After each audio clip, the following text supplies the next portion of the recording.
mooy président Sonko xam nga ne am na ñoo xamante ne amoon nañ publiquement kii problème ak Sonko.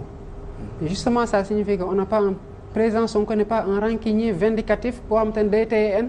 Mimi Touré par exemple. non bàyyil ma jeexal ci point bi parce que c'est extrêmement important. ci qualité humaine u président Sonko. ñun Bougane par exemple bari nañu lu ñu am ak moom accrochage. te pourtant bu muy def tibbi tànkam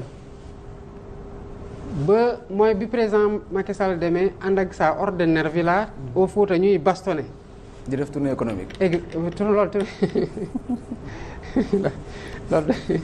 loolu du tournée économique. Bougane était là-bas.